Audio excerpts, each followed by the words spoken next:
जल्दी से उठ करके मंच पर इसलिए आया कि बच्चे को रोक लूं, लेकिन फिर अच्छा लगा अपनी तारीफ सुनते। वैसे तो हम आदी हो गए, जहां भी समारोह में जाते हैं जो एंकर होते हैं इस तरह की बातें करते हैं, लेकिन कहते हैं बच्चे मन के सच्चे हैं, तो मैं यकीन करना चाहूंगा कि बच्चे ने सच बोला है मेरे बारे में। Thank you for your kind introduction. हमारे बीच में बैठे हुए हमारे चेयरमैन कर्नल महान सिंह जी, हमारे विधायक, आपके लोकप्रिय प्रतिनिधि नेता, हमारे परम मित्र और बड़े पुराने साथी संगठन के ऐसे सतीश शर्मा जी, जो कई महीनों से आग्रह कर रहे थे कि मुझे यहाँ रहना है और समय की पाबंदियां छोड़ करके घर यहाँ पहुंच रहा है। तो आज मैंने सोच करके आया था कि जब तक वो मुझे ना कहे यहाँ से जाने को और यहाँ तक आप तक ना पड़ जाए, मैं यहीं बैठा रहूंगा। और इसलिए स्थान भी इन्हीं का चयन किया हुआ, तिथि भी इन्हीं की। और दूसरा आग्रह था कि यहाँ केंद्रीय विद्यालय पहले तो था नहीं, उसके लिए बड़ा परिश्रम करना पड़ा, बड़ा संघर्ष करना पड़ा, लेकिन जब मंजूर हो गया तो फिर विषय ये आया कि सेशन शुरू हो जाएगा और जब तक वो यहाँ पर उसके कागजात दस्तावेज नहीं पहुंचे तो सेशन नहीं शुरू हो पाएगा। और आप यकीन जानिए, कोई ऐसा दिन ना गुजरा जबकि सतीश शर्मा जी ने मुझे टेलीफोन ना लगाया हो। और एक नौबत ऐसी आ गई कि सतीश जी का मैं फोन देखता तो उठाने से पहले ही समझ जाता कि इन्होंने केंद्रीय विद्यालय के लिए मुझे फोन किया, तो मैं इनकी कॉल उठाता नहीं, मैं पहले केंद्रीय विद्यालय संगठन के कार्यालय में फोन करके अपडेट लेता और फिर इनको बता देता।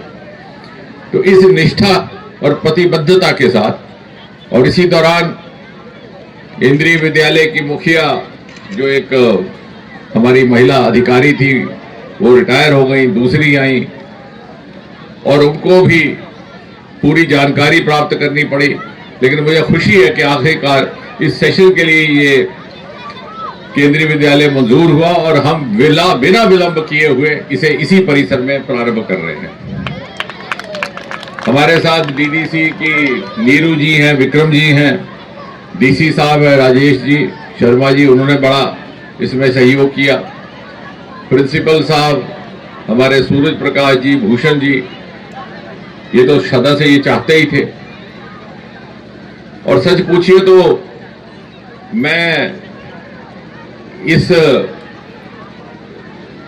समारोह में और बच्चों के बीच में इसलिए भी समय बिताना चाहता था कि मैं अक्सर, आपको जानकर के हैरत होगी कि सप्ताह में 2-3 दिन इन्हीं बच्चों के बीच में गुजारता हूं, क्योंकि इनसे हमें बहुत कुछ सीखने को मिलता है। ये समझ में आता है कि जिस तरह का काम मैं कर रहा हूं कि कहां कहां प्रतिभाएं मौजूद हैं, वो कहां कहां उनका चयन करना है, और उनसे हमें बहुत सारे सुझाव भी मिलते हैं जो अक्सर शायद बड़ों के बीच में नहीं रहते। उदाहरण के तौर पर अभी पिछले ही सप्ताह धौलपुर में गया था, जो एक एस्पिरेशनल डिस्ट्रिक्ट है, बहुत छोटा सा कस्बा। तो मैंने कहा मैं चाहूंगा कि वहां के गवर्नमेंट हाई स्कूल में जाए बच्चियों के, और आपको हैरत होगी कि उस बच्चे ने मुझे कहा वहां पे कि जी मुझे आपको बधाई देनी है, आपने बच्चियों के लिए एक स्कीम शुरू की है, उसका मैं यहां पर भी उल्लेख करूंगा, लेकिन वो 6ठी जमात से शुरू होती है, 6ठी कक्षा से। तो मैंने तो उसका लाभ ले लिया, लेकिन मेरी बहन अभी 5वीं कक्षा में, उसको नहीं पहुंच रहा। तो मैंने पहला काम दिल्ली जाकर के किया कि उसकी मान्यता बढ़ा दी। मैंने कहा अगर छोटे बच्चों में भी इस तरह का एस्पिरेशन, आकांक्षा है, तो हमें कोई हक नहीं कि हम उसमें बाधा बने। इसी तरह से कुछ समय पहले श्रीनगर में टाटू ग्राउंड में एक 35+ फौज ने एक कार्यक्रम शुरू किया था, फिर कोविड की वजह से उसमें विलंब आ गया, जिसमें वो सबसे गरीब के बच्चों को मुफ्त कोचिंग दिया करते थे इंजीनियरिंग के लिए, IIT JEE के लिए।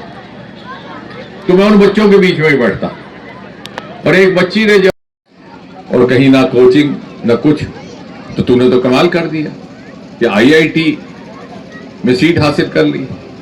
तो जानते हैं उस बच्ची ने क्या किया? उसने अपनी जेब से ये निकाला और मुझे कहती है कि सर 14 मंथ्स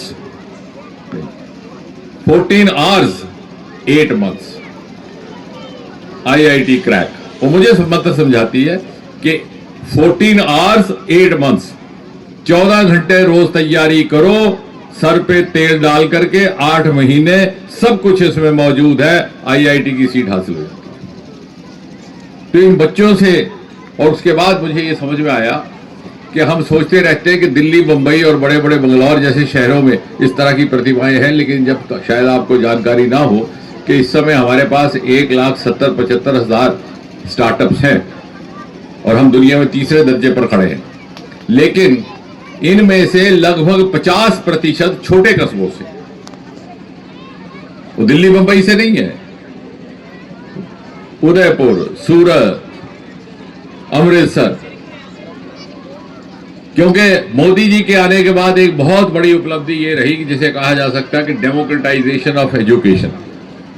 हमारे जमाने में ना छात्र को पूरी जानकारी रहती, ना उस्ताद को, किताबों का अभाव रहता।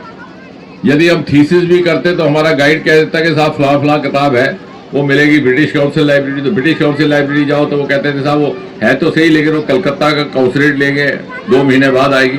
आजकल कोई ऐसी चीज नहीं जो इसमें उपलब्ध हो। यदि बच्चे में प्रतिभा है, उसे समझ है, उसे सही तरह की गाइडेंस है, मेंटरशिप है, तो इसमें तैयारी की सामग्री, बल्कि कोचिंग में जाने की भी आवश्यकता नहीं। और इसलिए आज जिस तरह की प्रतिभा यहां मैंने देखी है, मैं बहुत आश्चर्यचकित भी रह गया। और खास तौर से ये जो क्षेत्र है बिलावर बसौली का, इसमें परंपरा तक, इसमें एक परंपरा भी रही है पढ़ाई लिखाई, जहानत की, और ये एक शौर है तालीम का। उस जमाने में भी जब व्यवस्थाओं का अभाव था, जम्मू कश्मीर के आला तरीन श्रेष्ठ डॉक्टर यहां से हुआ करते थे, हमारे साथ भी रहे, हमसे पहले भी रहे। आला तरीन अधिकारी IAS IPS अफसर भी बिलावर से और बसोली से आया करते थे।